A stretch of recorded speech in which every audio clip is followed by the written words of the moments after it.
It's special in several respects. It's the first time that we do an event that is organized not by the professors who manage Xculture, but by the students, and they will do the introductions in a few minutes. So this is the first time something like this is done and organized under the Xculture umbrella, but not by Xculture itself. Second, this is the first time we are trying to offer, in a sense, a development workshop or a development webinar where, again, former successful participants will be talking about or sharing their insights and tips and advice on how to write a successful Xculture report. Again, we've never done it before. We'll see how it goes today. And if it goes well, the plan is to have a series of webinars of this type where people with more experience share their experience with those who participate in index culture for the first time. And so I'm going to switch off here now and let the organizers of the event talk.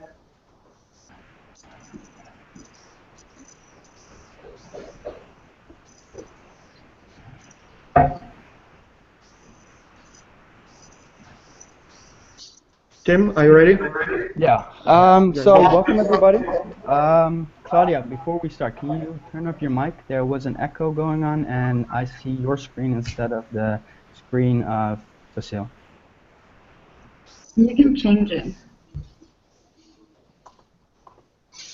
Can you hear me now? Can everybody hear me? Yes. Yes, we hear you, and those who are not speaking, it may be a good idea to mute your microphones when you're not talking. Yeah. Yeah, so I'm not sure if everybody heard me, but welcome everybody to the first webinar. I'm Tim, currently the president of the Alumni Association for the upcoming 2 years. With me, I have Claudia Camacho, that is the coaching director. I have 2 other speakers with me that are going to provide you with paper structure and reliable information. Those 2 people are Jessica Gonzales Ortega, the Chief Operating Officer, and Kofi, CEO of Yakara Yakara. They're both in the consulting business. Before we start, I would like to have a structure set up for the webinar.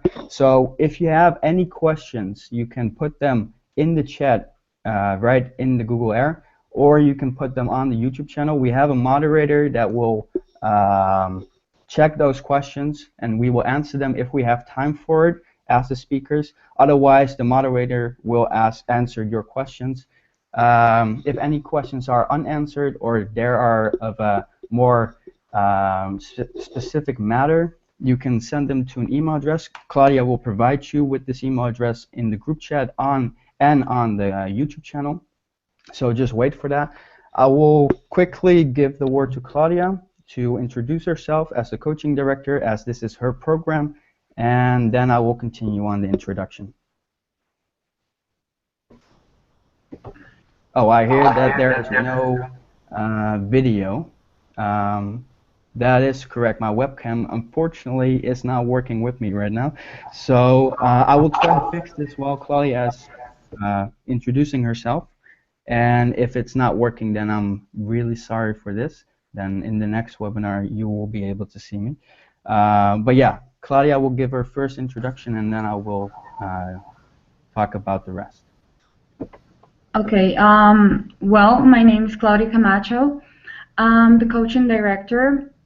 We prepare this webinar in order to help the students to develop a better report in terms of structure and how to look for the right information, like the reliable information on the web. I'm an international business student at Universidad de La Sabana, and I'm from Colombia. That's pretty much it. Okay, thank you, Claudia. I'm going to share my screen for a moment to show you the PowerPoint presentation so that you have a visual aid of what I'm going to talk about. Give me a second.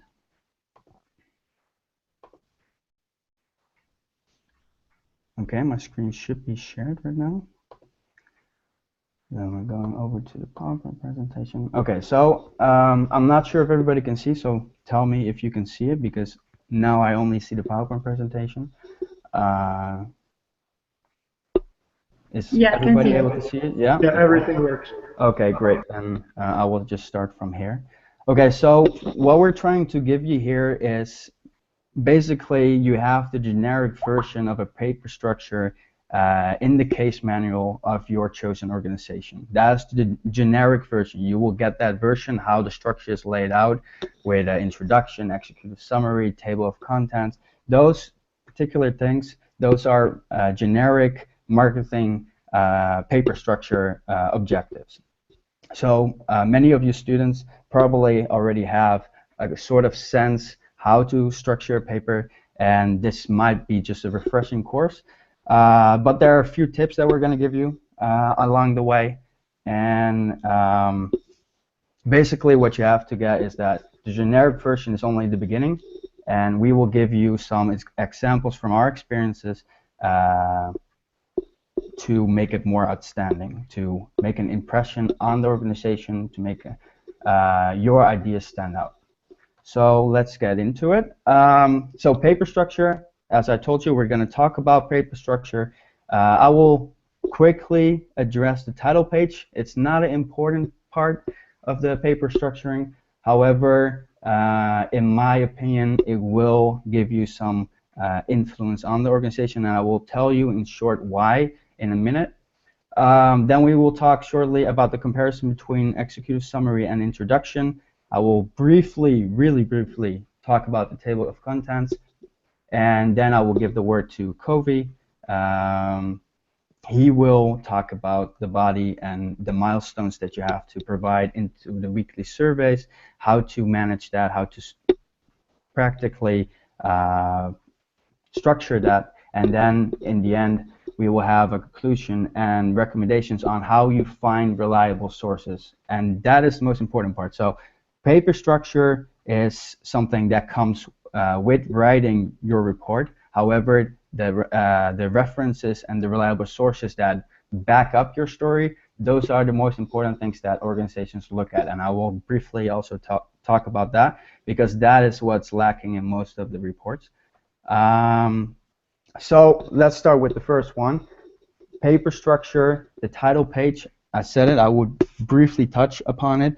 What we basically want to have in a title page is your team number, client company name, emails, and country of residence. And why this is because when you give your paper to an organization or you give your paper to X-Culture, basically you want to make sure that they know this paper is from you. What we also want to see, and that is basically in the structure and in the case manual provided, is basically that we get a sort of idea who worked on what. So basically you're going to say to me, yeah, we have a team of 5 people. I made the introduction. We worked both on the marketing research. So basically you have a kind of setup that you explain to the organization that has no clue what your report is about, because they are individuals that are separate from your report. So they have like an objective view on your report with zero knowledge. They will basically want to have a story told to them that will provide them with all the information that they need, but in a simplistic way. So that is the 4 things that we really need to have in a title page. However, in my experience with consulting to UNICEF or Save the Children, in my 5 years of working for them, basically what you want to provide is a sort of image on your title page before you're going to talk about your idea. So basically you want to influence your target audience, your organization. So what that is you have to imagine yourself, and I told this to many coaching teams as well, that you have to imagine that you're in front of a panel of 5 people from your chosen organization, and you are giving the speech. You're giving the speech to influence them. Okay, this idea that I thought of is going to help your company. This is going to make you revenue, or this is going to make sure that you get more awareness, or that you can open a new operation center in a different country. So what I mean with this, I'm going to shortly close off the PowerPoint and show you a picture of what it could be. So basically, I'm asking you, or organizations are asking you if they get a report, basically a generic report, a blank page with only these details will not provide you with enough attention at the first glance. You want to make a first impression.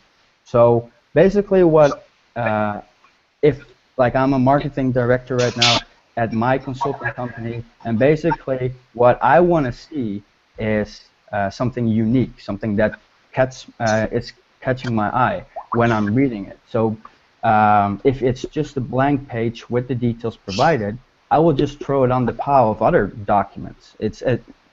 I will read it later. But if I see a really good formatted document, and I will show you an example right now that I made for Save the Children.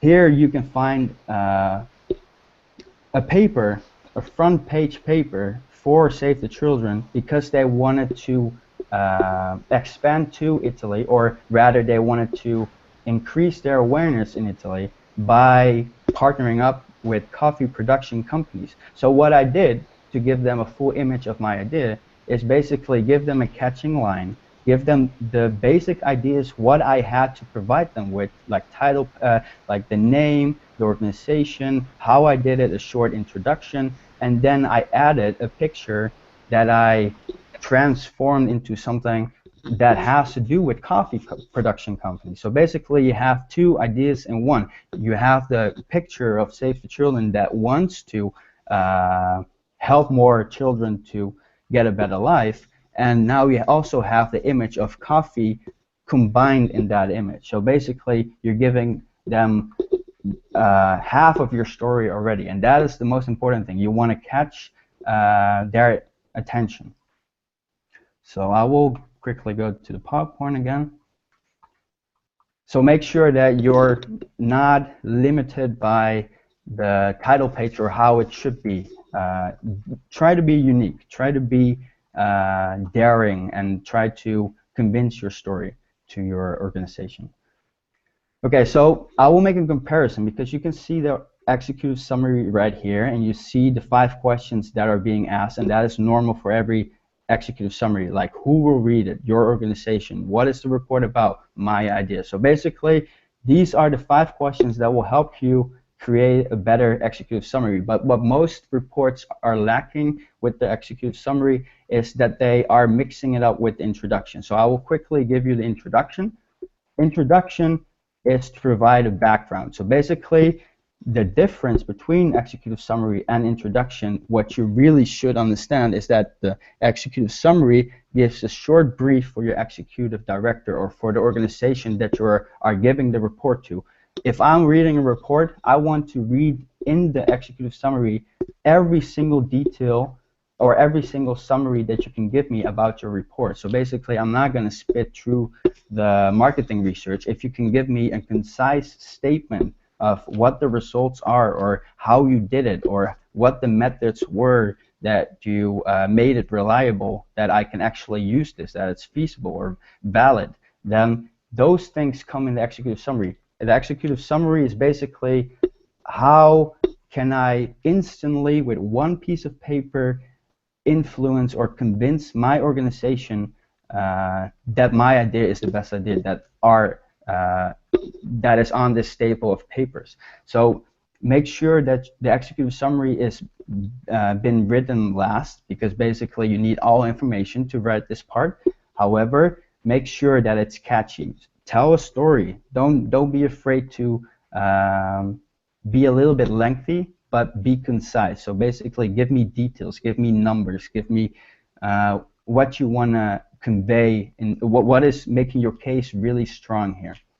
Then the introduction is basically your understanding of the project. So you give a short background of the issue, you give your aim of the report, what you want to do with this, how you want to make this happen for them, because some cases want you to expand, some cases want you to provide a new product, some cases want to provide more awareness. So give a short statement on what your aim is, what the scopes and limitations are, like how you make it feasible for me, how you make it valid, what are the financial financial limitations, or how do the trade barriers look when I'm going to expand to a new market.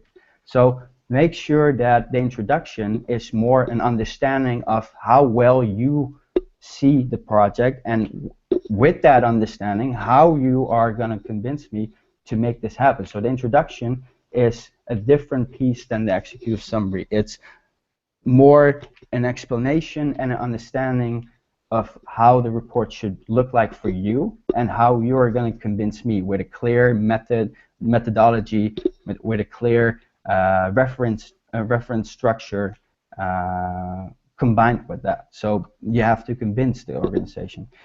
Yeah, the table of contents, briefly, to touch on it briefly. The table of contents comes after the executive summary. Everybody realizes that. However, make sure that it's concise and numbered. So when I read a document, and I've read a lot of documents before that were not sufficient enough, even with the table of contents, which basically provided me with a table of contents that had no numbers or had no concise wording, so that when I went through the document, I didn't know where I could find specific numbers or specific stuff that I needed to know if it was feasible or not. So make sure that at least this paper structure is pretty concise, pretty relevant. So I am telling you to tell a story, basically to provide me with a sort of, thank you, sorry, somebody came in. So provide me with a story, convince me of what you're doing. So again, I'm saying, and that was my part as well. So tell me how to make this feasible. Why is it feasible? Why is it valid? And what I've told my coaching teams, and I'm saying it again, and that is the best advice I can give you to make your report stand out as much as it can, is to provide me with a title page that catches my attention. That's the first one. Second one, try to make, be critical, be concise, and don't be objective. So basically, I don't want to read a story on a website, from a website that basically tells me, yeah, if I'm going to go with Save the Children and I want to have a coffee company, partner up with a coffee production company, then a cost-related partnership would be a win-win situation. That is not true. So basically, of course, most of them have been win-win situations, but how do you back that up? Like, what are your motives to make this statement? So everything you say, everything you do, make sure that when you do a speech in front of me, and that's never going to happen, however, but imagine that you're in front of a panel of your chosen organizations, and they are reading your report, or you're giving your speech, what is written in your report, and they are going to ask you questions. So make sure I have that I don't have questions. Make sure that the only question that I have is, when can we start? And that is that's the point that I want to make here. Make sure that everything is based on sources. Make sure that every statement that you make is based on sources. Okay, so I've talked pretty long, I think. Tim, would it be appropriate if I jumped in and just want to say a few words to back up what you just said, because some of the things are extremely important? Would that be okay? Yeah, sure. So just to give you guys a little, I guess, backup of what Tim said. First, how the reports are evaluated and why what Tim said, especially about the title page and the executive summary, is critically important. So the reports are evaluated two different ways. One, every report is evaluated by the professor whose student is on that team. For example, this semester I have 200 students. That means that I will have to read about 200 reports and evaluate each of them. Most professors have anywhere between 40 to 50 students, sometimes a little more, sometimes a little less. What that means is that the professors will have a huge pile of reports. Like, we are talking about, like, literally like this much paper, you know, like if you are from the United States, it's like sometimes can be 2 feet thick, you know, this pile of papers. If you are from Europe, let's say half a meter, of paper. Like we're talking thousands and thousands of pages. Then additionally, those reports are read by the companies, and so they actually have the final say into who gets to win the competition. And again, if you happen to be one of those more popular companies like Melada Chocolate, Forcier, Polaris, again, we are talking about hundreds and hundreds of reports, dozens at least, but usually hundreds. And so if you can imagine, there is no physical possibility for the reader to read everything that you provide. And this is why the title page that Tim mentioned is critically important. They look at the title page, and that creates a first impression. And in many cases, they wouldn't even go beyond that. And then obviously most would still take a look at the executive summary. But I'll tell you the truth, it seems to me that many readers don't really go much beyond the executive summary. At least the executive summary is the only thing that they actually read. The rest, they will flip the pages and primarily look at how it looks. And if there is an interesting idea in some of the sections or in some of the areas of the report, they may take a closer look and read it.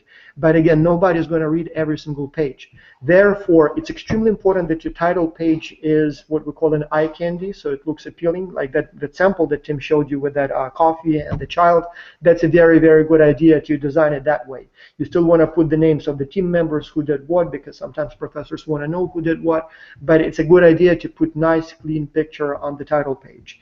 And then the executive summary, again, you want to make it detailed, because in many cases this will be the only part of the report that the people will actually read, but at the same time not too long so they don't get bored. So put all the important information there. And then just to be safe, I would also say that the first two paragraphs of each report section, again, take extra special care there, because hardly ever people will go beyond those few paragraphs, and you want to have create a good impression in that very opening section of the report itself, and then each report section. So very important. Hopefully you understood that.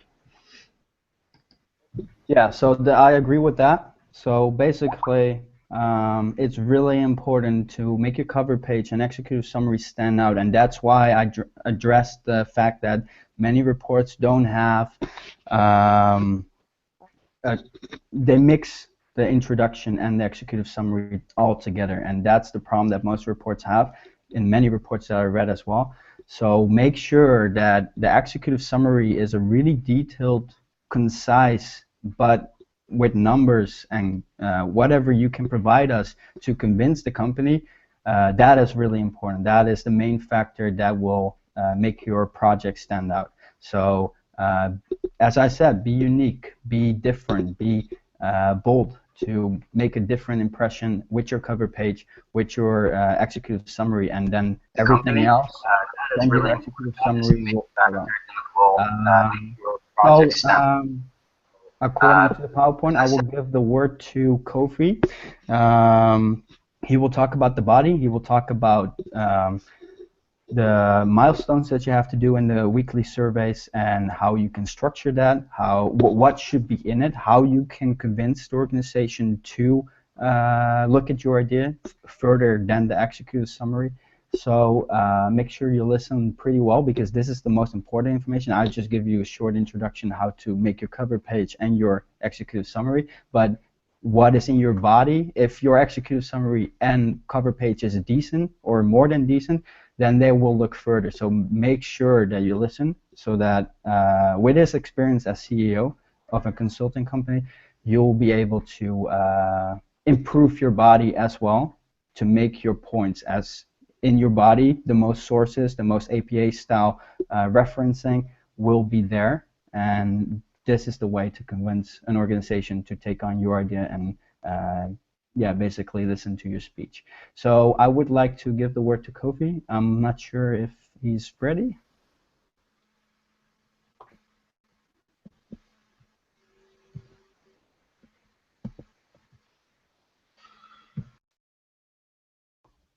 Kofi, your mic is muted. I'm not sure if...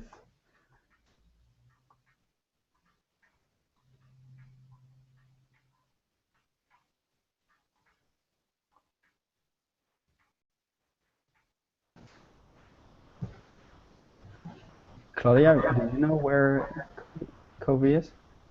No, but okay, so I will share my screen and I will do it myself.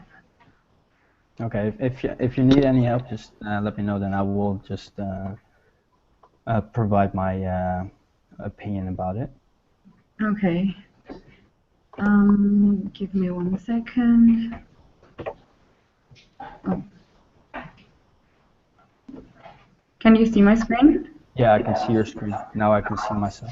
No, but I will take over your moderating things then. So if anybody has questions on the stuff that I said, or any questions about the stuff that Claudia is going to talk about in the body, please put them in the chat or put them in the YouTube channel, and I will provide short answers. If you have any questions that are more of a challenge and take longer to answer, then please send them to the email that Claudia provided, and then we will answer those in a short matter of time. Okay, you can go. Okay, so in the body, it should, depending on the challenge you're doing, it should be section 1, which is analysis of the competition or analysis of the company. So to do this, we recommend you to use the SWOT analysis. So just list the strengths, the opportunities, the weaknesses, and the threats that the competition has and you have. Also, make sure you get like a very clear idea of the past and the current marketing strategies your competition is using, and make sure to explain this very graphically, so with graphs and tables, because if you include just information, it will be hard to read. So for the analysis of the company, you should do a pestle analysis. I don't know if you all know what is a pestle analysis. Well, it's supposed to analyze the environment of the company. So it's political, economical, social, technological, environmental, and legal aspects of the company. That's one tool. Also, you could use the 5 Porter scores, or you can use the Canvas model. You can find those tools on the internet. They're very useful for the analysis of a company. In section 2, you should have clients or market success criteria. For that specific section, you should include your potential clients. So analyzing your product, you should know how to segmentate, to position, and to target some markets. So if you can do that like in a good way, you will have a very nice section there. For the market success criteria, you should analyze the the environment of that specific country. So the geography and demographics aspects of that country, the economic environment, the political and legal environment. As I said before, you can use also those tools I gave you before to do this section. For the section 3, where you Claudia, can I add a couple of words about those first sections? Yeah, I would like to have Can a you couple go words back after one? this Yeah. one. So again, I've talked a lot to both professors as well as the clients, and so there are important things about what Claudia just said. So in the analysis of the company, it's very important that you focus, as Claudia said, on, for example, SWOT analysis or PEST, whichever model you choose, rather than talk about the company itself. The problem here is that too many reports or too many students would talk about the history of the company, the size of the company, the products they have, and while it may be interesting and important, for example, for professors, the clients know that. They don't need to hear the history of their company again because they know that stuff. Likewise, they know what exactly they make, like for example, in terms of the products and so on and so on. So there is absolutely no need to waste your time and their time on explaining things to them that they know. Instead, you try to focus on the analysis of their situation. That's something they don't know. Like, for example, if you use the SWOT model and you talk about the strength of the company, the weaknesses especially, opportunities, threats, they kind of know that, but in many cases they don't know everything. And so in many cases when they see, you know, let's say 50% of the companies said that actually this part is your weakness, and they're like, huh, I never thought about that. Or maybe these are the opportunities that are in front of you. Again, they may think like, I never thought about that. That could actually be the opportunity. I just never had the time to think about it. So that's very important. Likewise, when you talk about the market, so when you describe the market, your third section where you say, you know, this is the market we recommend and this is what we would like to talk about. The biggest error, the biggest mistake that you can make is to describe that market in general terms. Too many teams, and by too many I mean it used to be over 50%, now it's maybe 20%, but in any case, they would put all kinds of information about the country that they can find online. We even sometimes have teams that literally copy and paste the Wikipedia article about the country and just dump everything there. Completely useless. You're guaranteed to lose both the competition, but potentially can even be disqualified for plagiarism. And the reason nobody wants to read the description of the company, like for example, let's say you chose, I don't know, the United States as your target market.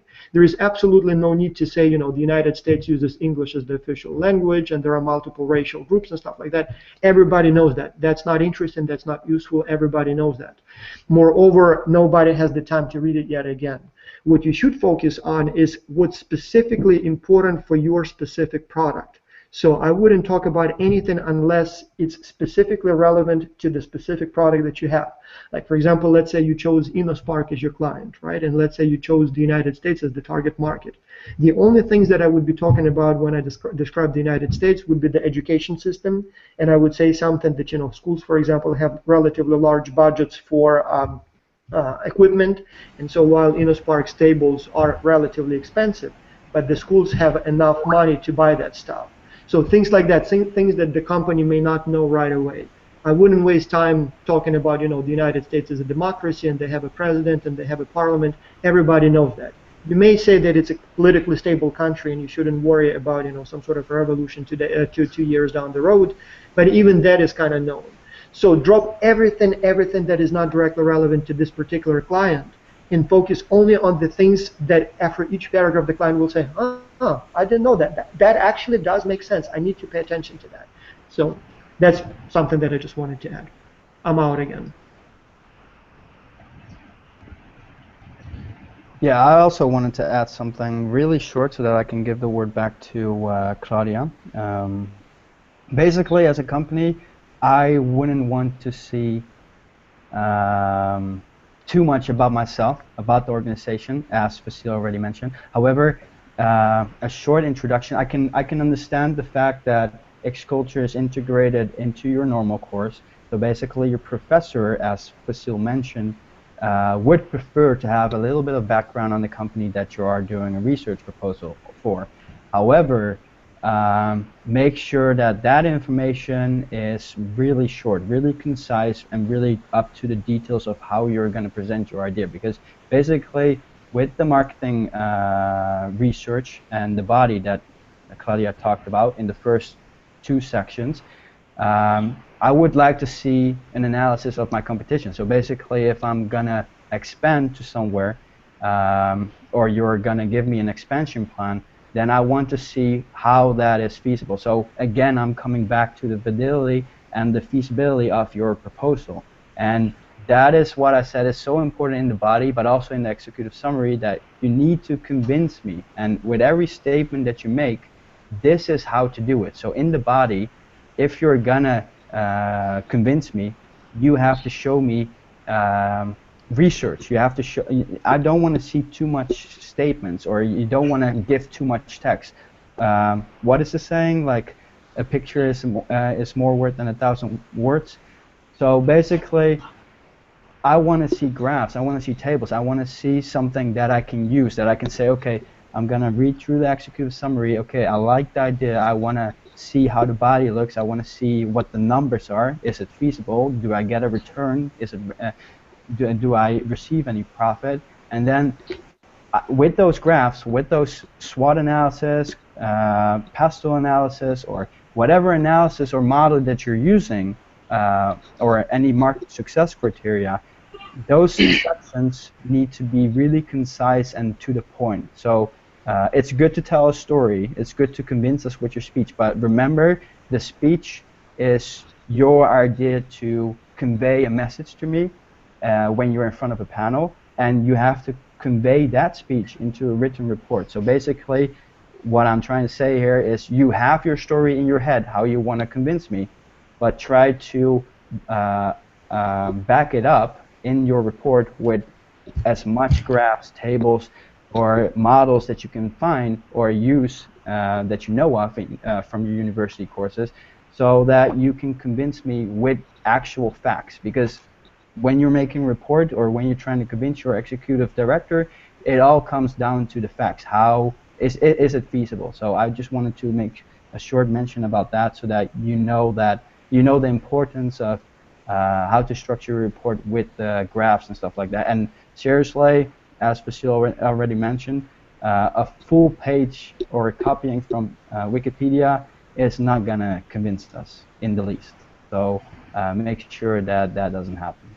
At least if you're gonna do this, then put it in your own words and make sure that it's a good argumentation, because in the referencing, we do check where your information comes from if we like your idea in the executive summary. So if we're gonna look at your body with referencing, then we also look where you got the information from, and mostly with APA style referencing, you see it in the body as well next to the text. So if there's any Wikipedia or any unclear, unreliable source, you will not impress us in the least. So I would like to give the floor to Claudia again, so that she can explain the rest of the information in the sections of the milestones. But I see that Kofi is ready to speak, or at least he's here. So I would say you continue where Claudia left. All right. Can I continue from section 2? Right. So in the market success criteria, as Claudia has said, you have to look at the geography and the demographics before you can actually determine your market, or before you can actually know whether your product will be successful in the market. You have to actually understand the demographic setup, whether the product is going to be for some specific age category, as well as you look at the economic environment, the political, the cultural, and the competitive environment. With the economic environment, you will have to look at some key economic indicators, for example, what is the producer price index as well as the consumer index. So you have to look at all these economic variables very, very well, because if you do not really understand the economic situation of that market, either you don't help, you're going to give recommendation that will not help the company, or you are going to run at a loss. Again, political and legal environment play very, very key roles in that. I remember I worked for an organization. In fact, I did not really understand their political environment. No, unknowingly, that political environment in the area was not stable. So when they went into the market, they then identified some instability in that political environment. So you have to pay particular attention when you are analyzing the political as well as the legal environment of the company that you are going to work for. Also, Kofi, you have to look at. Hello? can I interrupt you for a little second? Yes. We can only see your screen without. We only see a picture of your emblem. So basically, can you provide us with the PowerPoint? Otherwise, they will have a visual aid to basically correlate to what you're saying. Can Claudia do the presentation, or can they look on Claudia's? Because I've clicked on the present and share, but it's not appearing there. I don't know what's Yeah, happening here. you have to share your screen. So on the left side in the top, you can share your screen, and then you only have to go to the PowerPoint, and that goes. But unfortunately, Claudia cannot give you the PowerPoint presentation here in the Hangouts, because basically when you're speaking, nobody sees your part, sees Claudia part. So basically, you have to upload it or like use it yourself. But you should be able to share your screen. Yes. Well, let me try and see. It's on the left side in the top. Second one, the On the green left side. emblem. All right. Is it visible now? No, we can still see your emblem. At least I can see your emblem. So.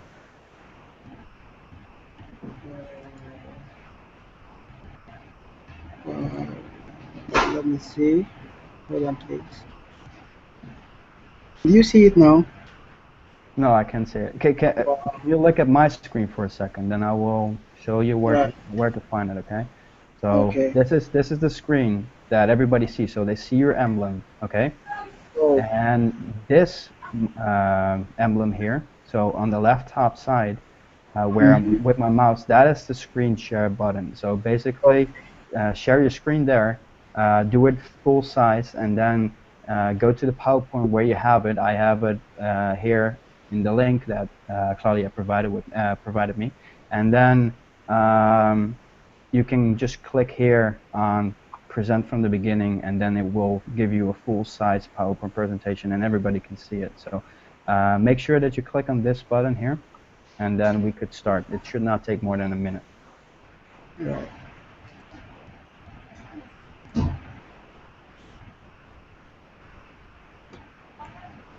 Is it working now or it's not working? Is it working? Yeah, it's working right now. Okay, so if you go to your to the link, I can see it in the top side. I can see my own face right now. It's really pretty. Just kidding. So yeah, in the top left side, you can you already shared your screen. Now you only have the last tab. If I'm seeing it correctly, you should have the PowerPoint presentation. Just go to the PowerPoint presentation that you opened. Yeah, there we go. Okay, and then on the top left side, right side, sorry, you can make it full screen, if I'm correct. I'm lost, I'm lost, I'm lost, I'm lost, I'm lost. It happens. It's the first You webinar. see me, but you don't see my presentation, right? No, I saw the present. Like I don't see your emblem right now, so you are sharing your screen, but you just have to go to your presentation right now. Okay. Do you have only one screen or multiple screens connected to the computer? Only one screen. Sometimes when it's two screens, it would be showing the wrong one. Yeah, so under your email, basically, when you go to the PowerPoint presentation, under your email, see, you see share and you see present. Click on present, the on the button there. Oh, where are you going? You have to stay with the PowerPoint presentation. So go back to the PowerPoint presentation. All right.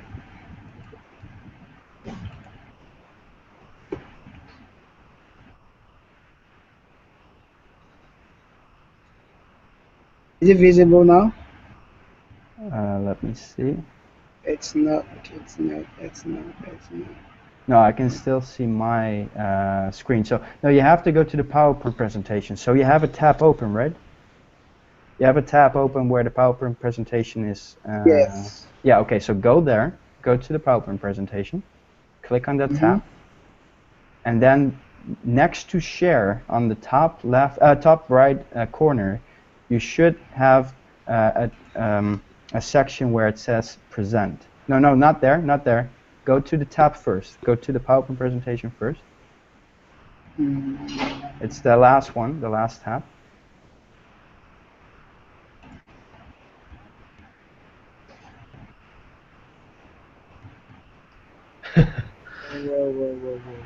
It's the last tab. So so basically now you're sharing your screen and showing the Google Hangouts. But now besides that, on the right side, there's another tab, right? It says do it right, if I'm correct. Well, I'm seeing multiple pictures on my screen. I don't even know where they're coming from. Maybe that's fine. Then we can just go with the audio. No big deal.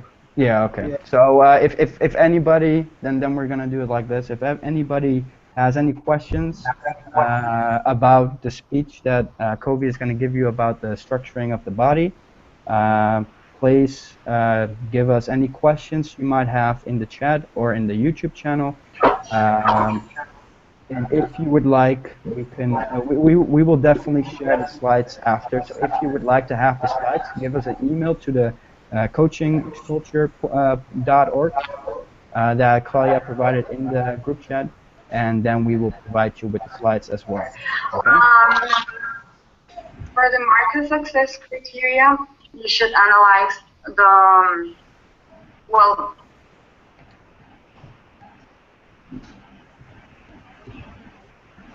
Hello. Yeah, we Go can ahead, hear Kofi. you. Yeah, go ahead. Go ahead. Talk about where you left off. All right. All right. So after you've really analyzed the political as well as the legal environment, you have to really understand the culture. The culture must be well understood.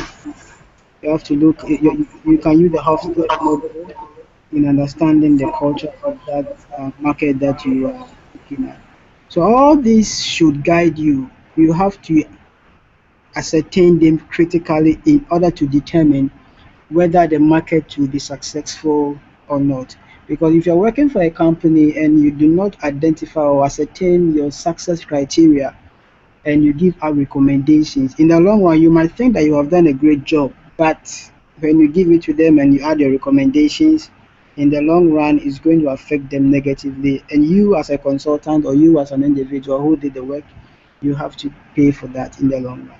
And also, you have to also look at the competition, how competition is in that environment. You can go back to what Claudia looked at, using the Porter's 5 force. You have to look at the threats of entrance as well as the bargaining power of suppliers and consumers. And also, you have to know what your customers, what the competitors are offering. Is competition very tough? Do we have strong rivalry? Do you have close substitutes that could, if you do not take care, that could really affect the demand for the product or the services that you are recommending to your company. So you need to ascertain some of the critical market or critical success factors in the market. The other thing that you also have to look at is that you have to know whether your project is a developing or a humanitarian project. Some key issues, some key social issues should be addressed, as well as some governmental organizations. You see, because all these things are there to help you in order to give a good recommendation to the company that you are working for. So you need to look at all these institutions, whether they are working very well, and also you have to look at some social issue that interests consumers. Because if you don't really understand the social issues that pertains to a particular market, in the long run, if you give your recommendation, if you present your report and they start implementing them, in the long run is really going to affect the business.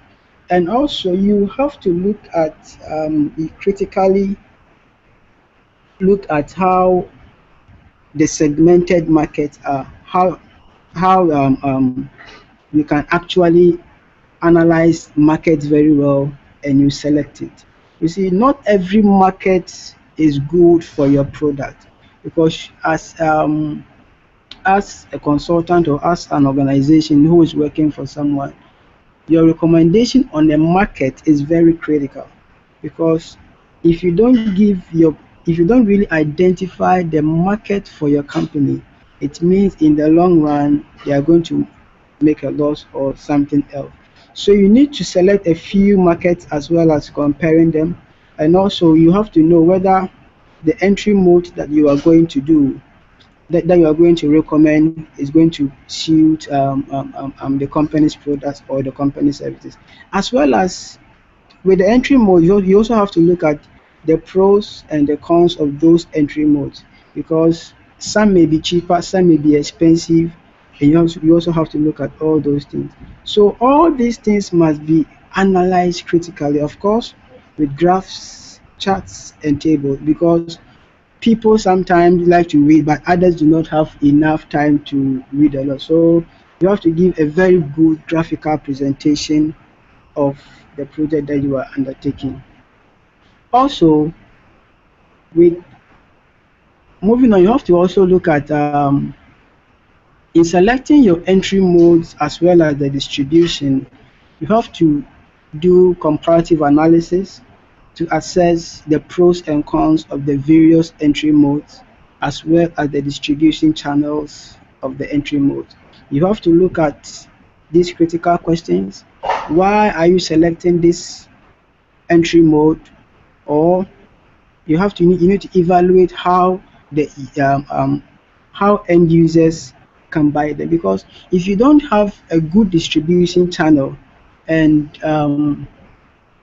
that will actually meet the market, it means that in the long run people or the company is not going to get enough information as well as to how they can distribute their products so that the product will get to the end user.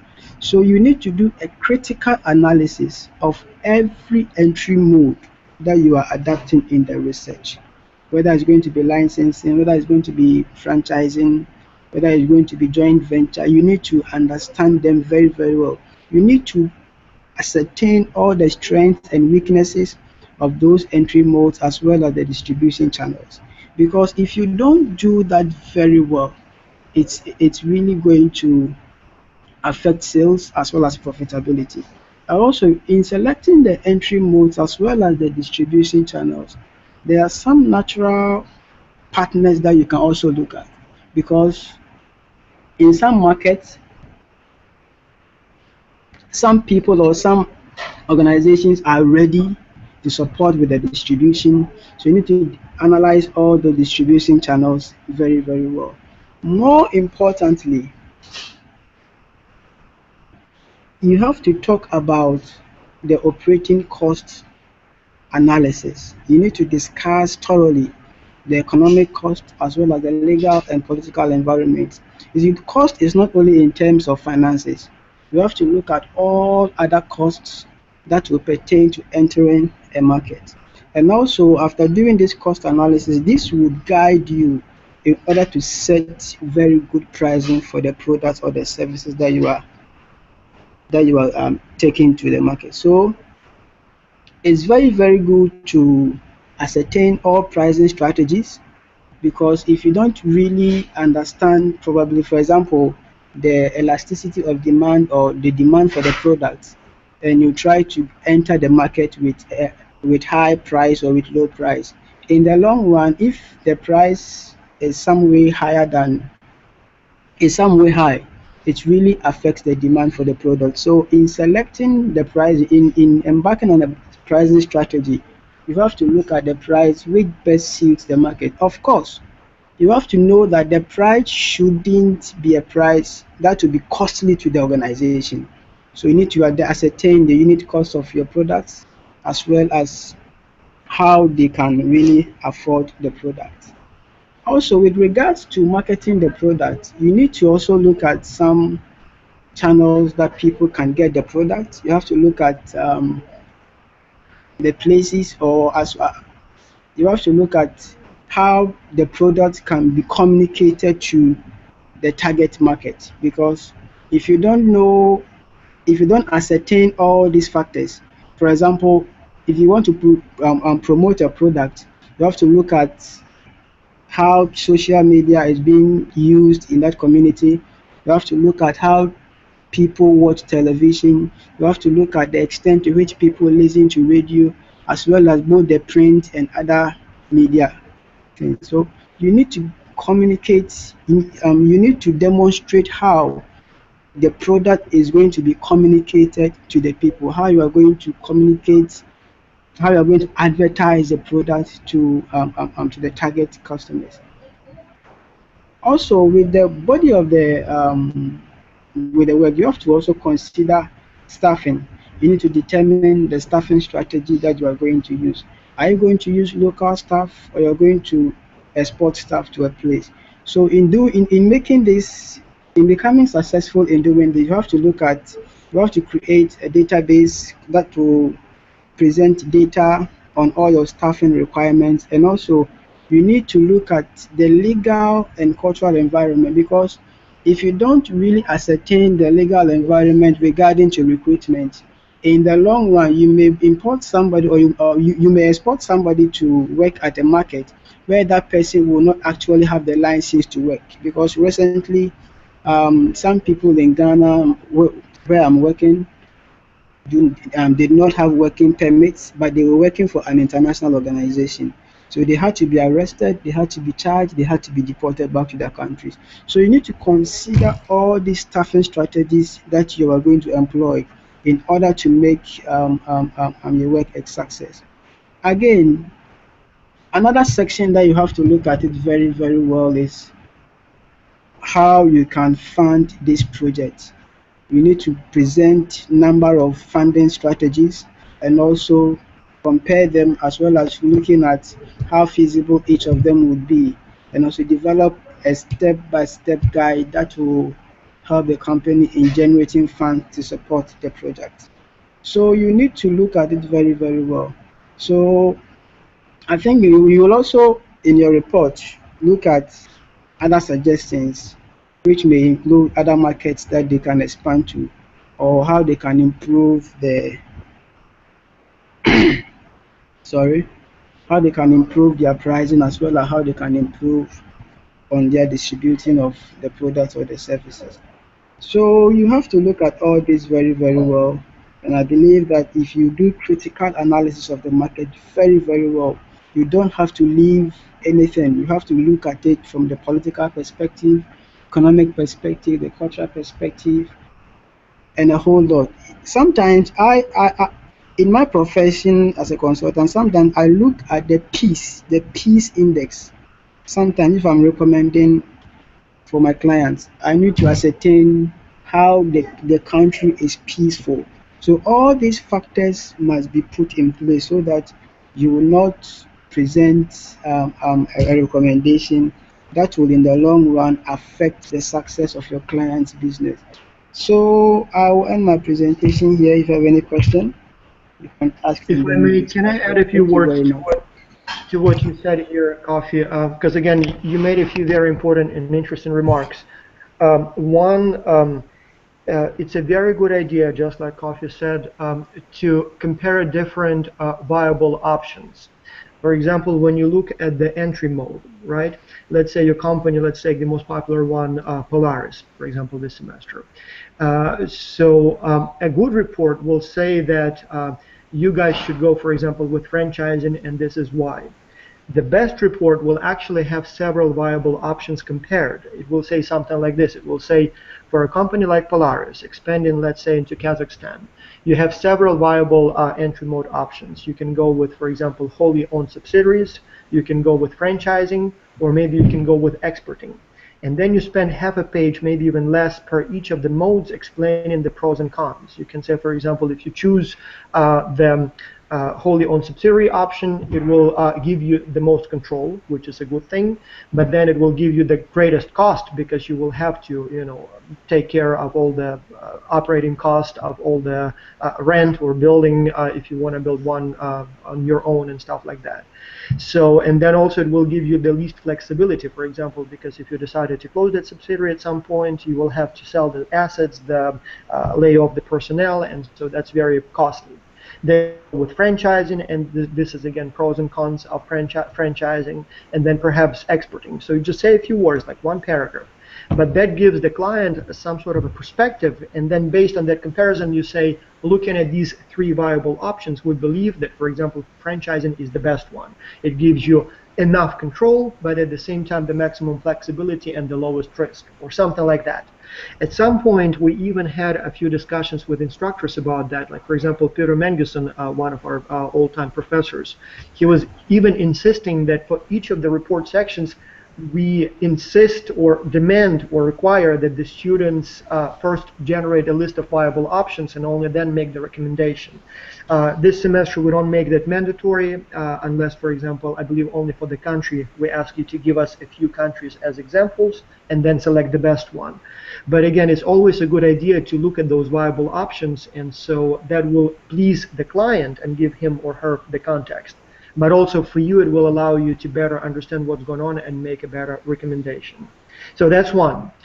Second, again, going back to all those options and the description, I would like to stress one more time the importance of what we call the elevator pitch. You know what the elevator pitch is, right? Like in many cases, when you're trying to sell your idea either to a client or potential investor or manager, in most cases you will not be given enough time to ramble for hours and talk about your wonderful idea. In many cases, the only time you have an opportunity to present your idea or to sell your idea is when you happen to ride in an elevator with the client, the manager, or the investor. And so while you're going from the first floor to, let's say, 10th floor in that in that office building, that's the only time that you have to present your idea. And so that's the same thing here with these reports. Nobody's going to listen to you or read your report for more than a few minutes, the whole thing, and probably just no more than a few seconds the section. So it's very important that you get directly to the point, very, very quickly compare your options, very quickly say these are the viable options, pros and cons of each of them, and this is what I recommend. Later on, you can add a few pages with the additional information if you want. If they are intrigued by the first one or two paragraphs, they will read the rest. But it's very important that people can get the idea from the very first few lines of the section. All right? Again, switching off here. Okay, so I wanted to give a short answer to the question posted into the chat before Jessica does the rest. I can already see that we're an hour into the webinar, so I will make it really short. So yeah, there is an introduction has to be in the report. So basically,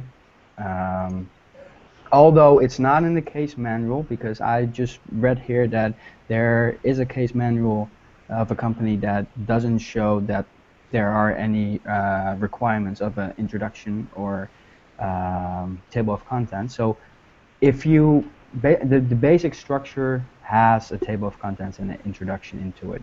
And as Vasil already said, to emphasize on what Kofi and Vasil talked about, is that you need to make a short speech for yourself how you can convince us that your idea is the best one. So that's why you have the executive summary. All of the summaries that you have from all of your research, those are those statements that you're going to make in your executive summary come from that backup.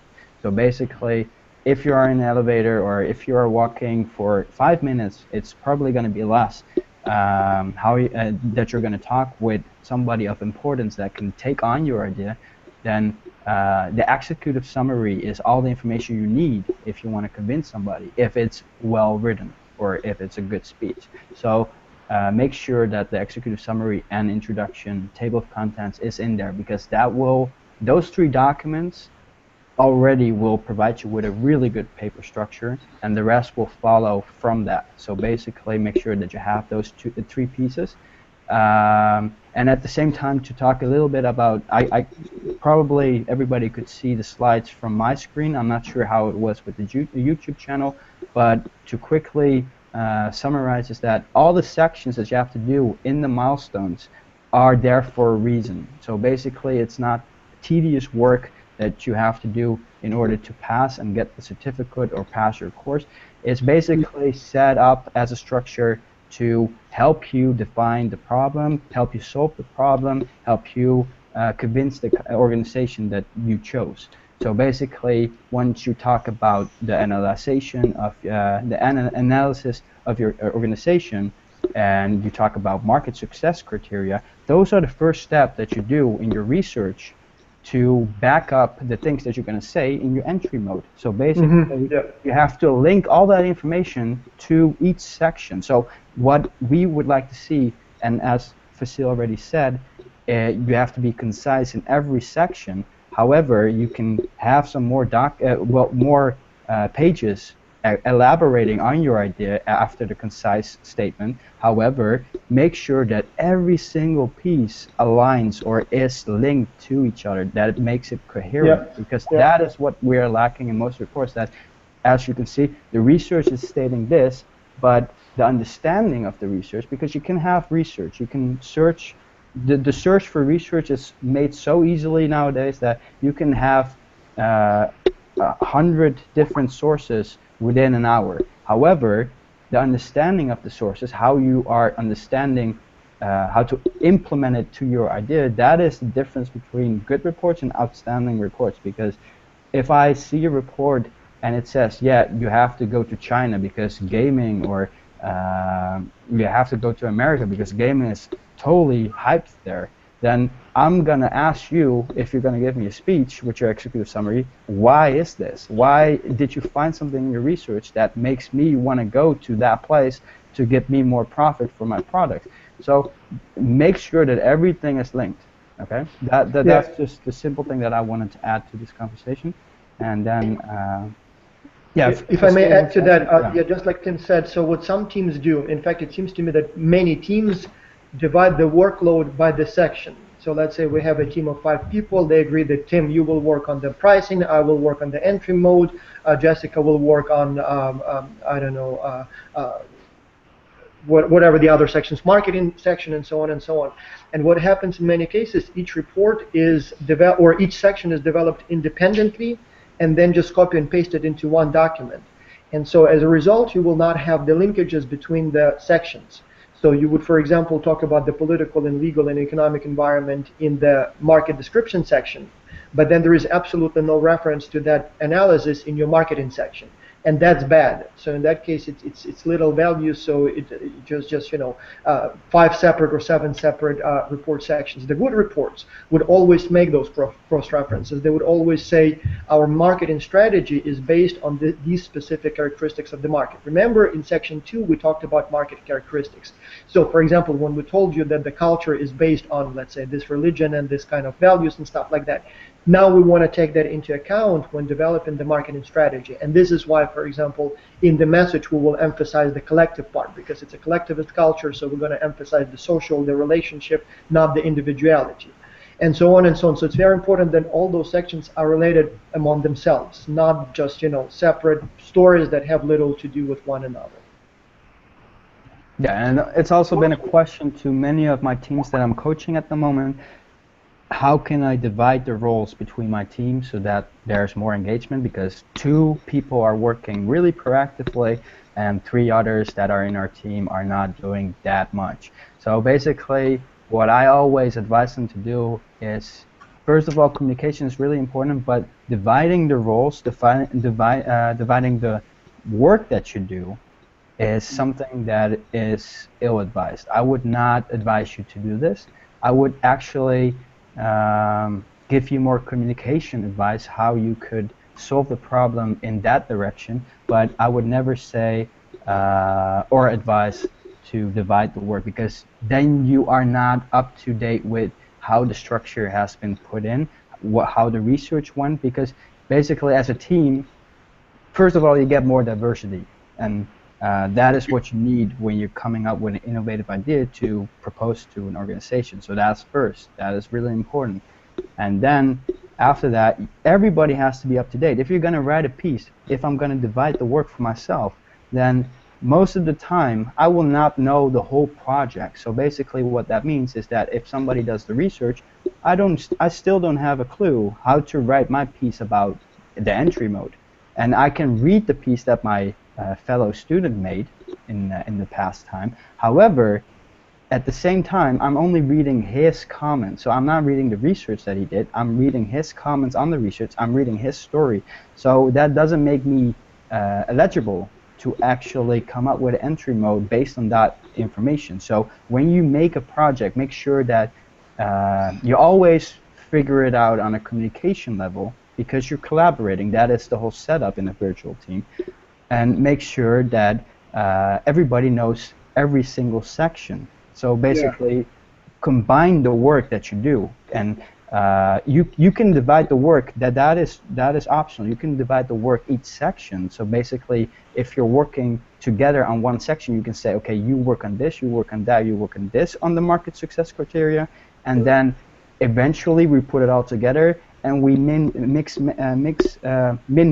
and fine-tune everything. We read it. If it's correct, what does your research say? What does my research say? And then you can get a collaborative source of research that is valuable and feasible, maybe for your entry mode. So make sure that dividing the work, and that is in many cases for many teams is that the case, because working in a virtual team is not easy. And definitely there are already problems in universities that are not doing virtual teams, that are just normal teams, project teams that have to provide a paper for their course to pass. So if that is already difficult for them to organize, okay, let's have a meeting at Thursday, see each other physically, then basically that is already difficult. So imagine that 10 times, and that is a virtual team collaboration between people. So make sure that you're up to date, that you're working together, and then your report will also show this. So basically make sure that that's happening. Yeah, if I may add to that in terms of the workload distribution, the best approach seems to be, and that's the one that is used by the winning teams usually, they divide the workload not by the section, but by the function. So they would, for example, have one person whose job is to keep track of the schedule and to provide reminders to the team members rather than actually write the report or do the analysis. And then there may be usually one person who is, let's say, a native English speaker, whose job it is not to do the research, but to actually do the copy editing. So once the other team members write something, this person then takes all that, notes and things that the team jotted down, and then tries to write it in a nice, language, properly formatted, and all that stuff. And then the rest of the people may still divide the sections. Let's say, for example, the one person takes sections 1 and 2, the next one takes sections 3 and 4. That is fine, but it's also very important that you have a brainstorming session on each of the report sections. Let's say you, for example, talk about the entry mode. It's important that even if you have a person responsible for that section, it's important that everybody first thinks for a few minutes or hours about the best entry mode, provides his or her suggestions. It may be a live brainstorming session, or it may be done, I don't know, in Google Docs or via email. But it's important that everybody provides some ideas and recommendations with the explanation why they think that way. Then maybe the person who's responsible for the section may make the final decision. But then even after that, when the person puts something together, again, it goes out to the entire team. The entire team takes a look at that write-up, that like one page, for example, and then provide one more time their comments and suggestions. They may say that it seems to me that the explanation is not strong enough, or maybe it's still not the best idea now that I look at that. So while you may have some people responsible for some sections, it's important that everyone at least takes a look before and after each of the sections, and you don't have just one person doing the whole work. So the value of the team is in that brainstorming part. So that's where the best decisions come from. That's where you double check work of others to make sure that there is nothing, like no stupid mistakes there that were overlooked and were left there. So it's important that you do it that way. Oh, I totally agree, and that also falls into the communication dividends, and you just keep the problem there. And as Fasil already said, with the winning teams, they have a method to divide the work, but at least have a sense of how the sections are working and how they should argumentate the statements that they make with the research that somebody else maybe brainstormed about, and they keep each other in check. And what I've seen with my coaching teams, they also divide the roles on a communication level, which means that one of them is the spokesperson that speaks to me in order to get feedback. So there are many roles that you can have with the communication dividends, but just make sure that the report has a minimal dividends of the sections so that everybody is included in every single section, maybe in a brainstorming session, as Vasil said, or maybe actually literally taken that you're in the same section working on stuff. But just make sure that that is the most important thing. Like, if I'm asking you to do a speech in the elevator, or I'm doing a speech in front of a panel in front of five persons or individuals from the organization, I'm not gonna, like, there's one person speaking, of course, a spokesperson. However, when I ask a question to one of the other four people, I don't want to hear, yeah, I don't know. So, because that is, although the report may be really reliable and feasible, if one of the team members doesn't know what he's talking about because he didn't do much of the work, then that already makes it more unreliable for me to take on this report. And that is maybe a stupid reason. However, it is happening, and I can tell you it's happening for most organizations, that the speech is just as important as your feasibility report. So make sure that that is completely done, and that you don't, and that there's a minimal dividance of the work. Yeah, we're already talking for an hour and 15 minutes. Normally we have a hourly webinar, so basically I want to really short it off. If Jessica can really shortly point and be concise on the last few milestones and how to find reliable information and what we expect when we see the referencing page, then we can go on to the questions, and if there's no questions, we can round it off. Okay?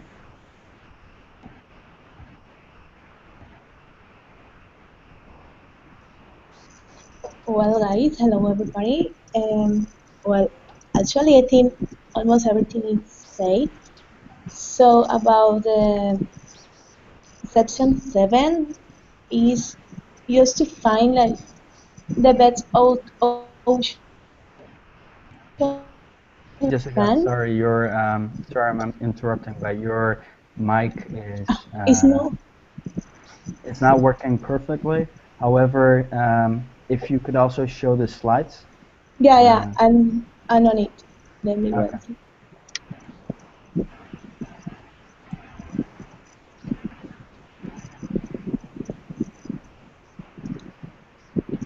You can see now. Yeah, perfect. Well, so basically in this section, you have like to find the best ocean to found the company. Um, Hello? Yeah. So it will help if you provide like complete charts, graphics, statistics, because all these things make your work more professional. It's something that I always recommend, like,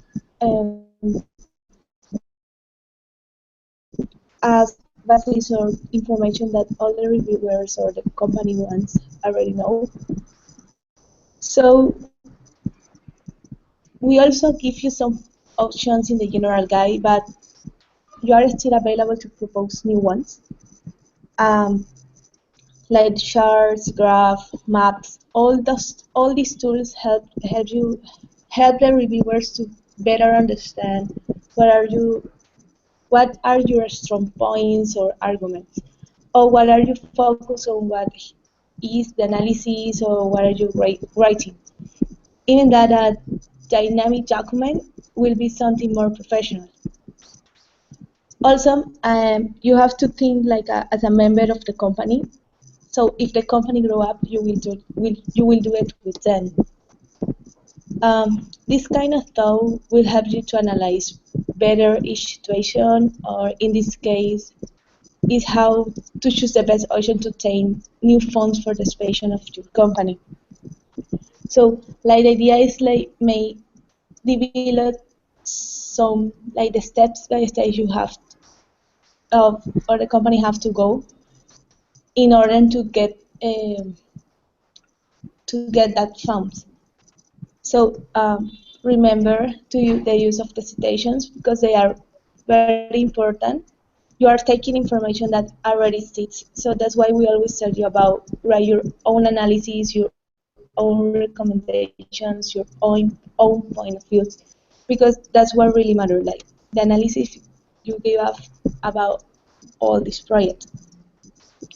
So in the case of funding, maybe you, if in a case of you don't manage well the concept or what it's about, I strongly recommend you to investigate first the whole options and see the advantages or disadvantages that each option gives, and make like a comparison which one is the best option or which one fit better with your company. So with them you will take the best one. There are a lot of pages that can help you with that, so you can read it in the guide that we already give you. So always suggestions are welcome. Actually, are the best things that you can do for it.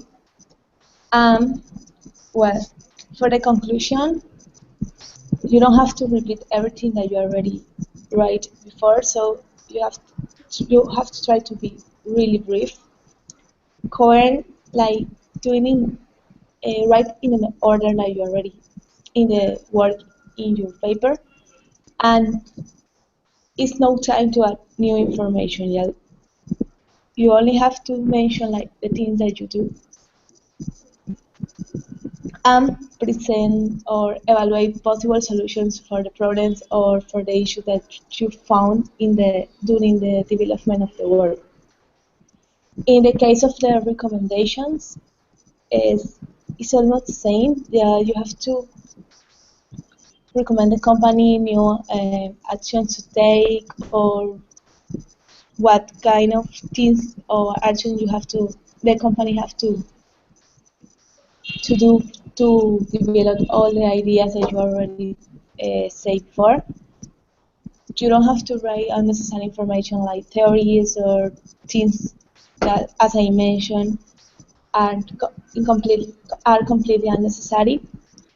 And in terms of references, well, we usually use APA, so you can find, if you don't know how to make in Word like the APA structure referencing, you can find in the web a lot of pages that can help you.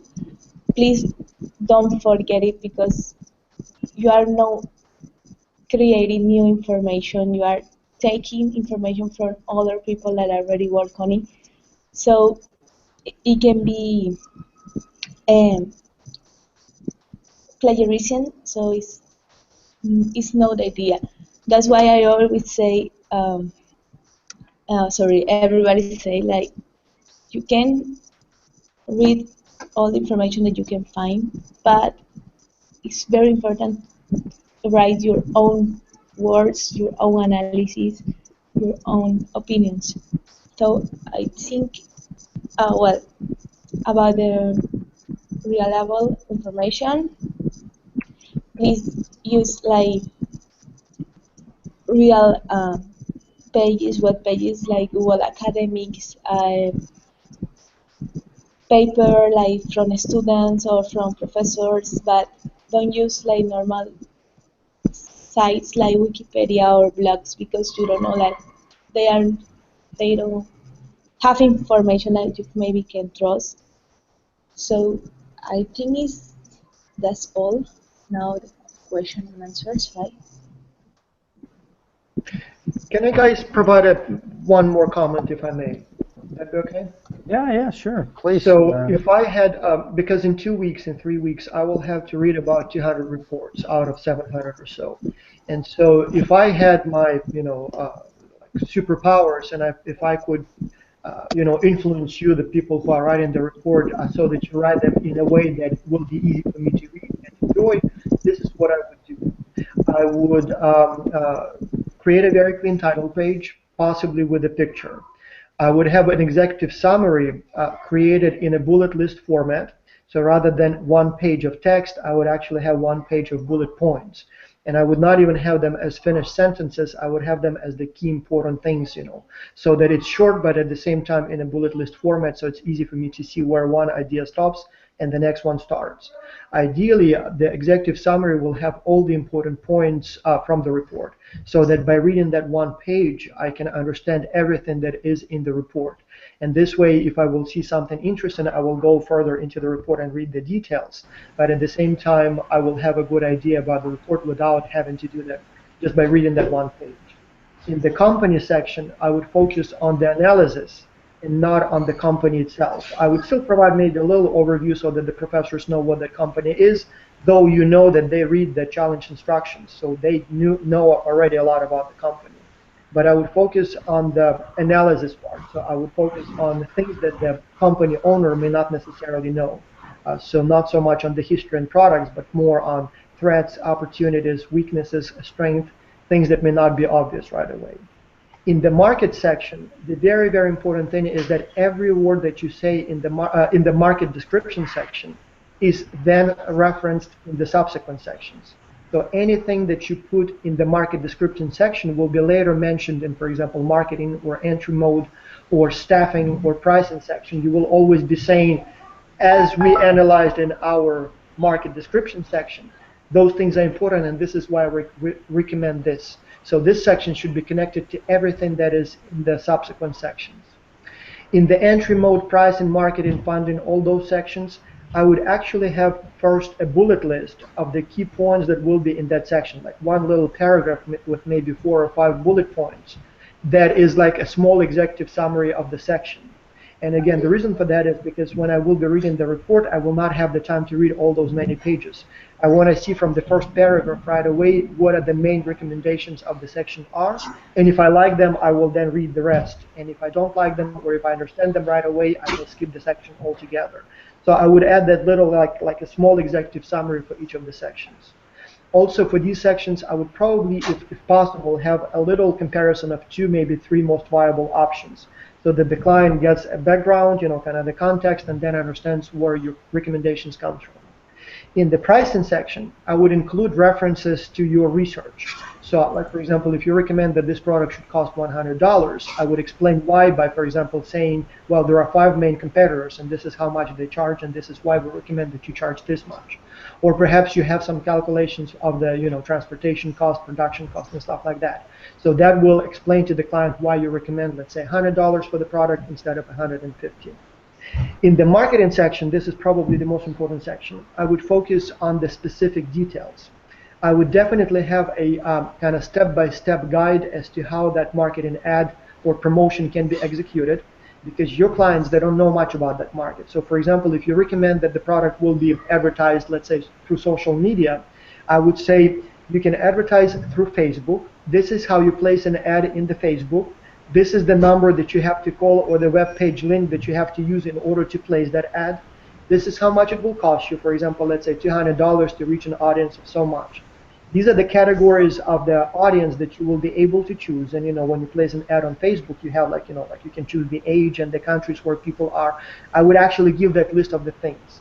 I would even have the actual ad, like design or mock-up of the ad. So, this is what it should say, this is the slogan, this is the picture that you put. So be as specific as possible so that the client of your organization, that the CEO of your client could literally take them step by step and just follow them as you described or as you prescribed, as I said, with the names, with the context, with the links, with the prices, with the pictures, with the slogans, as detailed as possible. Because the worst report, and in fact that will be many reports, will just say, oh, advertise on Facebook or place an ad on TV. Not enough. Give me the TV station, tell me how much it would cost to place an ad there, give me the phone number that I need to call to place that ad, maybe even the name of the person. So be as specific as possible, because that's what the companies value. Same thing when you talk about, for example, funding, like InnoSpark, like Mobius Slip. Those guys want your recommendations for how to raise capital. Again, it's not enough to say, oh, go to Kickstarter and just place, your fundraising campaign there. No, again, have a link to where you go, steps that you need to take, how much it will cost, whom you should call, what should be in that ad. Like, for example, if it's Kickstarter, normally they want like a 2-minute video. Give a script of that video. Maybe give me, some additional information that I, as a company owner, can use. And the only exception from these rules would be the 4C challenge. 4C is a little different. As you know, they have a different list of questions. And so unlike all the other guys who want less So they want only like 15 to 20 pages, as concise as possible. 4CR actually wants more. So for example, if 4CR asks you for the list of, let's say, for example, projects in the region, they actually want it to be as exhaustive as possible. So if you can find 20, 30 projects, put all of them there. I would still have for each of the sections a little bullet list. Like for example, if you're talking about the projects in Africa, I would have a bullet list of just the names of the projects. Chances are they know most of them, so they will take a look at the bullet list and they will see, yeah, know this one, oh, this one's new, and they will go to that page to see what's new. Likewise, when you talk about the competition, when you talk about the foundations that operate, funding agencies that operate in Africa, be as detailed as possible. Chances are they will know 99% of what you suggest, but the hope is that there will be something new there. And so these guys want more rather than less, but because they will not have the time to read everything, again, I would have a little bullet list summary for each of the sections so that they can see right away what's in it, and if they see there is something new there that we've never heard about before, they would go to that section. So I'm not sure if you will be able to do it that way, but if you can, that will help you stand out, because most of the reports will not be like that. There'll be just lots of text, no graphs, hard to find anything, and people will just get tired after the first 2 pages and will not read the rest.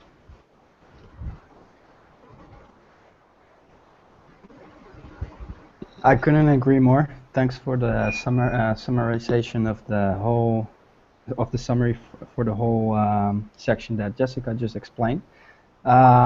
There is a question, if we could elaborate on the pricing strategy. I was just about to say, we have a lot of questions in the mail already, so if you have any questions, this is your time to post them on the group chat or YouTube channel.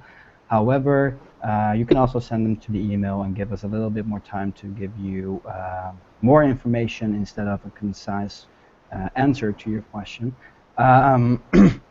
But we can answer this question. I'm not sure if this is in Jessica's area, so if Jessica wants to answer this, then by all means. Otherwise, maybe somebody else can answer it. I will also try my best. But Jessica, would you like to give a little bit more elaborate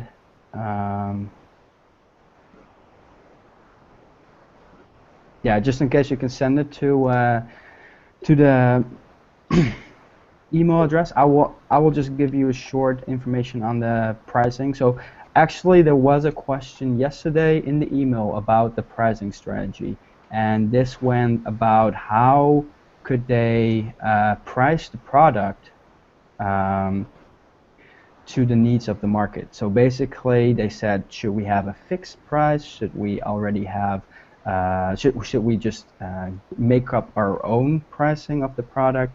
So basically what you have to do with the pricing strategy is, this is already one of the last parts that you're going to talk about. So as Vasil said, for every section it's wise to have a bullet point so that we can actually immediately read what is in that section and how we can use it and on which page it is. However, make sure that your pricing strategy, the first thing, is to link it to your research, so that when I'm reading your pricing strategy, I want to know, where does this idea come from? Where do you get this from? Is this coming from your research? Is this coming from your personal opinion? Let me know. It can be from your personal opinion. That will be a quote. However, make sure that it is a valid quote. So that is a big point. So that's the first thing with your pricing strategy. Then the second thing with your pricing strategy is how your market is setting up. So basically, this was for Polaris, if I'm pronouncing that correctly. I'm not sure. But in this case, they had a product from... Yeah, correct? Okay. So in this case from yesterday, they had a product of Polaris with, basically, they wanted to have a pricing strategy for it. However, they asked, how do we compare the price of the actual price with the market price? So they wanted to already have a sort of strategy ready to implement it in the next market. So maybe in a bundle version, or maybe a discount version, or there are many things how you can market a product, an old product or a new product into a new market. But in this case, they didn't know how to fix how to have a fixed price for the product. So what I said is, basically, when I ever talk about the pricing strategy, you need to have the research to back it up, firstly, from your market. So basically, what does your market do? Is there how are other products, your competitors, how did they enter the market with their products? So you're doing research. This is important for your idea as well. So you're already having analysis of your competitors. So that's in section 2. You can use this information to make sure that your pricing strategy is linked to that. Then at the same time, make sure that it's feasible. So what is the pricing for the products at the moment? Did you check the organizational website?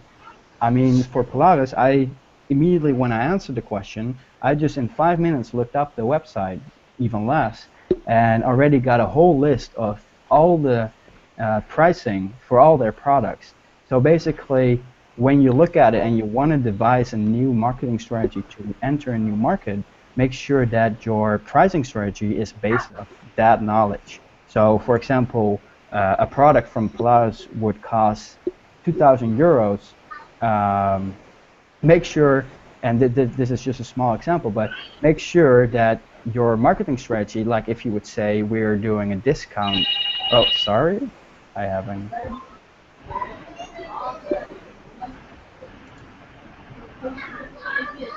Wait a second, I have a phone call here.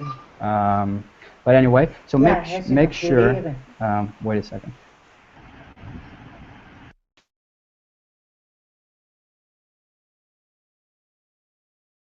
While Tim is taking care of the phone call, if I may just very quickly, there was a question also about the table of contents. Technically, it's not required, so you don't have to have a table of contents. But at the same time, it's a good idea to include it if you want, so that will allow the client to quickly navigate through the document.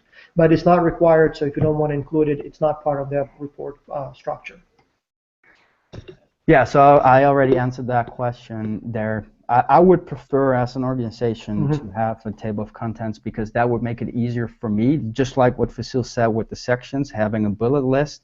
That would make it easier for me to check, okay, I know this information. I don't need the history of my organization. However, what comes next is really important for me because it's an analysis of the competitors. So make sure that, like, if you have a table of contents, and I would definitely advise to have one, then make sure that I can easily check, okay, page 23, this is the information that I need. If that information is concise because I was interested in the first moment in page 23, then you already have my attention. So that's a good thing. Back to the pricing strategy. Basically, I'm not sure where I left off, but basically you are catering to the market. So make sure that the pricing is based off the actual pricing already. Make sure that you check the competitors, how they are entering the market when they are entering a new market with their products. Make sure that what the current setup was for your company, because Polaris already expanded to other markets. Basically, they have 2 establishments. So they already did this before. However, your research should also indicate how they did this. It's not really important for me as an organization if I was Polaris to basically know how I previously entered a new market. However, that info, that research could make your statement more reliable because, okay, I know that I did this before. It was working for me. So if you know this information, if you were able to find this information, then I guess that your next point will be valuable as well. So it's always linked to the information. That's why I'm also always hammering on it. I'm keep repeating myself, but sourcing, data, research, that is your core for your research proposal. And that is also the core for the pricing strategy. You need that information to back up your story and the statement. So basically, I can give you an advice that I also gave the person in the email yesterday, is that you can be unique. You can say, okay, we're going to do a discount offer in the new market because the market advertises that basically this is the best way to market your product in the first stages. So basically, if you can back your story up, everything is feasible. And you can tell me anything. You can say, if your research is backing up that a fly has become an elephant, for this case, just to be joking around, then I would believe you if you can back it up. So make sure that whatever you're saying, whatever your statements are, that the core of your research proposal is based on your knowledge, based on this research that you did, the data. That is the most important thing. That's why I also say in the body, that's also why I say that everything has to be linked, but at least show me graphs, so show me things that make your story valid. And this also accounts for the pricing strategy. So I hope that I answered your question. However, if there's anything specific about the pricing strategy that you really need an answer to, please just send it to the email. I will answer it myself, or somebody else will answer it, but you will get a more elaborate version of the answer that I gave you right now. But unfortunately, we are really leaping with the time here. So yeah, so I hope I answered your question. And if there are any more questions, please ask them at this very moment. If somebody else wants to make a comment in the Hangout currently, then please feel free as well. I will shut off my mic and give the word to you.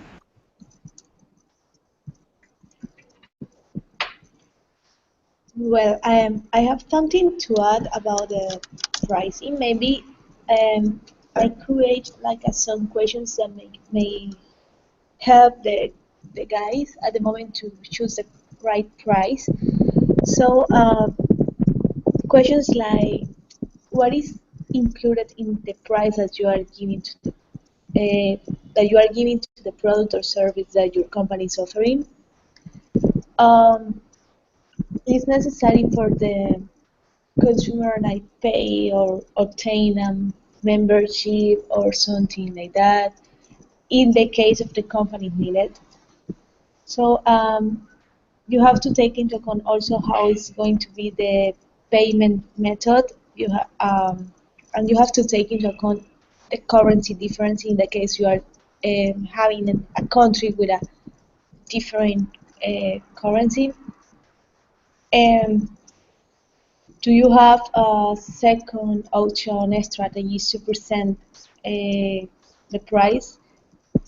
And if you are taking into account prices that you have to take into account the prices that your competitors are using in their products or services that are similar to yours. Well, and finally, you have to take into account also the possible fees you have to pay for your home country, like in the case of barriers or tariffs or taking all these costs you have to take into account at the moment to establish the right price. Well, let me see. I think, well, this is the most important thing that you can do. But in my personal opinion, to establish the right price, you have to take into account a lot of the costs that you are having, the possible fees that maybe you have to pay. All these things plays a really important role before establish for the consumer.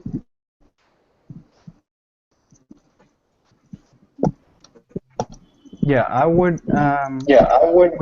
We should close it up. I will mute Jessica for a second.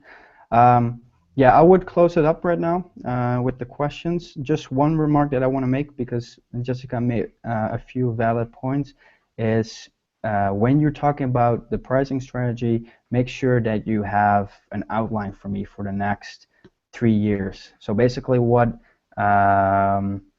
Save the Children asked of me when I was giving them a consulting paper on how to come up with a partnership for coffee production companies.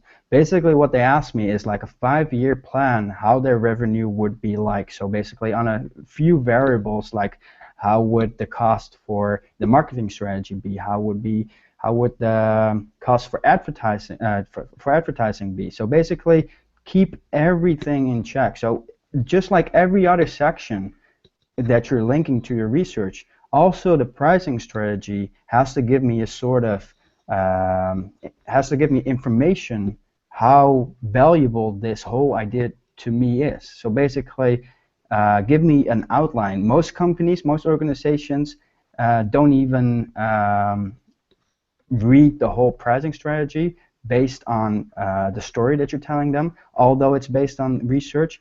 Basically, what they're always are watching, in my experience, is the sheet that you're providing them with the 5-year plan. So basically, think about an Excel sheet with all variables on the on the left side, and then and then you have year 1, year 2, year 3, year 4, and year 5, and then basically you're giving them an outline. Okay, in the first year, with the discount proposal that we're gonna make in our report, you will have a loss of blah blah blah blah blah. Basically, you have a loss of $100,000, or in this case, for Save the Children, it was 1.6 million. Basically, then you're explaining in year 2, year 3, year 4, year 5 how that situation will change, because you're creating awareness for them to provide more development for their project. So basically, once you are launching your product in a new market with your discount setup, you will create awareness, and the price will slowly go up again, because the discount will not stay forever. But the awareness that you're providing the company with is basically providing them with more consumers that are buying the product, so the revenue will also go up. So the 5-year plan or the 3-year plan, however you want to make it into your report, always show through graphs, through tables, what you're trying to say. And I can, from my experience, I can already tell you that if you give me a sheet of paper with a full paper with text about how your strategy would fit in with Facebook advertisement and stuff like that, that would be a good report for me. However, if you give me also a revenue sheet, how your setup would be, and this doesn't have to be concise on the numbers, because most of the time for every company you cannot find the numbers how it will turn out, but you can list all the negative numbers that will come their way with your report. So basically, you probably cannot see their income, but you can see how much this strategy, your idea, is going to cost them, and then they already see, and that's what I appreciate in reports, or what the organizations appreciate in reports which I send, is basically I do know how much it's going to cost them. So they see that I did research on this, and that I have every single aspect of my idea handled financially, entry mode, whatever it is. And well thought out reports are the best in convincing an organization to take on your idea. So make sure that everything is linked, that everything is shown into a graph that makes it specific, because you can tell a story, but if you can show them immediately in one view, in one picture, how it will look like, they will actually appreciate it more. That's just one thing that I wanted to add to the question posted into the group chat. But I would like to close it off, because we're almost talking for 2 hours, and the next webinar will definitely be a lot shorter. But as this is the first webinar, we still have to fine-tune everything. But in my opinion, this has been a really good webinar. We had some good questions. We had some great input from Facile as well. Great input from the other speakers with their experience as CEO and Chief Operating Officer. So from my perspective, I enjoyed it, and I hope that next time I can also be a speaker if the coaching director allows me. So yeah, I'll leave the floor to Claudia or anyone that wants to close off the webinar. Be my guest. Well, thank you for being here. I hope this really helped you guys to structure your report and indeed write a winning report. The next webinar will be on how to not do plagiarism through APA referencing, and well, I hope you will see the next webinar. Thank you to the speakers because they gave us a lot of their experiences, which is really valuable. And yeah, thank you. Thank you very much, everyone. I personally also enjoyed it very much, and thank you for organizing and taking time out of your busy schedules to share your wisdom and experience with perhaps less experienced people. Thank you so much.